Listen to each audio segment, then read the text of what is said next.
क्या होगा जब हमारे ब्रह्मांड से ग्रेविटी ही गायब हो जाएगी? कभी आपने कल्पना किया है तो आज कल्पना करेंगे। तैयार हो जाइए इस वंडरफुल एक्सपीरियंस के लिए।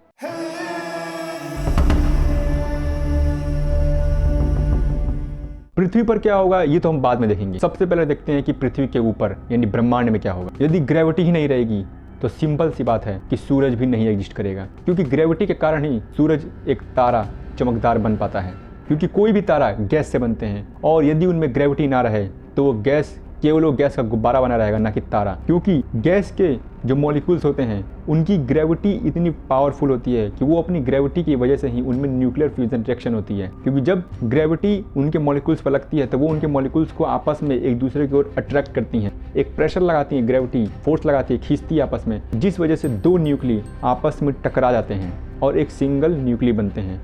और इस सिंगल बने न्यूक्ली का जो मास होता है वो दो न्यूक्ली के मास से जिससे टकराकर वो बना था उससे कम होता है। और यही मास डिफरेंस बाद में एनर्जी के रूप में रिलीज होती है। वही एनर्जी हमें हीट देती है, ऊर्जा देती है, और हमें लगता है कि सूरज हमेशा जलता रहता है आग की तरह, जबकि वो सूरज में कोई आग नहीं होती है, वो बस न्यूक्लियर फ्यूजन रिएक्शन की एनर्जी होती है। और जब ग्रेविटी ही नहीं रहेगी ब्रह्मांड में तो उस गैस के गुब्बारे में कोई न्यूक्लियर फ्यूजन रिएक्शन नहीं होगी और वो कोई चमकदार तारा नहीं बनेगा, कोई हमें एनर्जी नहीं देगा, कोई हमें हीट नहीं देगा। वो सिंपल एक गैस का गुब्बारा बना रहेगा, ना कि सूरज बनेगा। तो सूरज भी ग्रेविटी की वजह से ही बन पाता है। और सिंपल सा जवाब है, यदि जब हमारा सूरज ही नहीं रहेगा तो हमारी पृथ्वी भी टिक नहीं पाएगी। सूरज के कारण ही हमारी पृथ्वी का टेम्परेचर मेंटेन रहता है, वरना हमारे पृथ्वी का टेम्परेचर भी स्पेस के टेम्परेचर जितना ही हो जाता। स्पेस के टेम्परेचर में हम नहीं रह सकते क्योंकि वो बहुत अधिक ठंडा है, हम उसमें सर्वाइव नहीं कर सकते। और जब सूरज नहीं रहेगा तो हमारे पृथ्वी पर सिर्फ और सिर्फ रात ही रहेगी, और सिर्फ रात में कोई मौसम का अता पता नहीं रहेगा, सारी फसलें नष्ट हो जाएंगी, कोई मतलब एग्रीकल्चर से लेकर हमारे लाइफ का सारा साइकिल बिगड़ जाएगा। इन शॉर्ट हमारी ज़िंदगी बहुत जल्दी ही ख़त्म हो जाएगी। और यदि सूरज नहीं रहता तो हमारा, मान लीजिए चंद्रमा, कल्पना कर लेते हैं कि अभी चंद्रमा है, सूरज तो नहीं है, ग्रेविटी नहीं है इस वजह से। अब चंद्रमा है तो चंद्रमा का जो ग्रेविटेशनल फोर्स है वो सूरज की वजह से कंट्रोल में रहता है। अब सूरज नहीं है तो चंद्रमा भी अपने ग्रेविटेशनल फोर्स की वजह से हमारे धरती पर मौजूद सभी समुद्रों के पानी को बहुत ही तेज गति से उछालेगा, यानी अपनी ओर खींचेगा। समुद्र में ज्वार भाटा भी चंद्रमा के गुरुत्वाकर्षण बल की वजह से ही आते हैं। अब सूरज नहीं है तो चंद्रमा को पूरी अपनी मनमानी करने का मौका मिल गया। वो अपनी गुरुत्वाकर्षण शक्ति से बहुत बड़ी बड़ी समुद्रों में सुनामी लाएगा, तो फिर सुनामी भी आएगी धरती पे, और फिर तो पता ही है सुनामी आएगा तो हमारी पूरी धरती का क्या होगा। इनफैक्ट सूरज नहीं तो धरती पर जीवन नहीं। तो ये तो बात होगी सूरज। अब बात करते हैं कि क्या हमारी धरती भी रहती? बिल्कुल नहीं रहती। हमारी धरती भी जैसे का पता है डस्ट, धूल, पार्टिकल से बनी है। जब बिग बैंग हुआ था तब कुछ डस्ट निकले, कुछ गैस निकले, गैस से हमारा तारा बन गया सूरज, और धूल से, धूल के कण से हम बन गए, यानी हमारी धरती।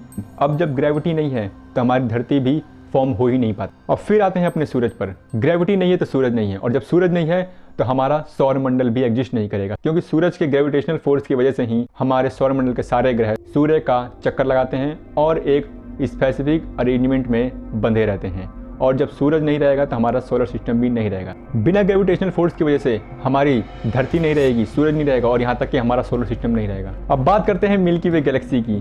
बिना ग्रेविटी के क्या मिल्की वे गैलेक्सी एग्जिस्ट करती? तो इसका जवाब भी नहीं है। हमारे मिल्की वे गैलेक्सी के केंद्र में सैजिटेरियस ए नाम का एक सुपरमैसिव ब्लैक होल है, और इसी ब्लैक होल के कारण हमारी मिल्की वे गैलेक्सी की भी अरेंजमेंट सही रहती है। यदि केंद्र में ब्लैक होल नहीं होता तो हमारे मिल्की वे गैलेक्सी का कोई शेप ही नहीं होता। कोई भी तारे, कोई भी प्लेनेट उसमें सही ढंग से अरेंज नहीं हो पाते, क्योंकि हमारे जो ग्रह हैं सौर मंडल के वो तो सूर्य की परिक्रमा लगा के अरेंज रहते हैं। लेकिन क्या आपको पता है सौर मंडल भी हमारा मिल्की वे केंद्र का चक्कर लगाता है, और ब्लैक होल भी सिर्फ और सिर्फ ग्रेविटी की वजह से ही पॉसिबल हो पाता है। यदि ग्रेविटी नहीं रहती तो ब्लैक होल भी नहीं रहता। इनफैक्ट ग्रेविटी नहीं तो ब्लैक होल नहीं, और ब्लैक होल नहीं तो कोई भी गैलेक्सी पॉसिबल नहीं है बिना ब्लैक होल के, क्योंकि हर गैलेक्सी के केंद्र में एक ब्लैक होल एग्जिस्ट होता है उस मिल्की वे गैलेक्सी के अरेंजमेंट के लिए। और ब्लैक होल भी ग्रेविटी की वजह से ही बन पाता है। ब्लैक होल आखिर बनता कैसे है? ब्लैक होल जब बहुत बड़ा तारा अपने अंत समय में आता है और सुपरनोवा विस्फोट होता है उसमें, तो उसके कई सारे अवशेष बच जाते हैं, और वो अवशेष धीरे धीरे मिलते मिलते मिलते एक ब्लैक होल का रूप ले लेते हैं। और यह तभी पॉसिबल हो पाता है सिर्फ और सिर्फ ग्रेविटी की वजह से। और ब्लैक होल हमेशा एक बहुत बड़े तारे ही बनते हैं, क्योंकि बहुत बड़े तारों का जो गुरुत्वाकर्षण बल होता है, ग्रेविटेशनल फोर्स, वो बहुत ही ज़्यादा होता है, जिस वजह से वो ब्लैक होल बन पाते हैं।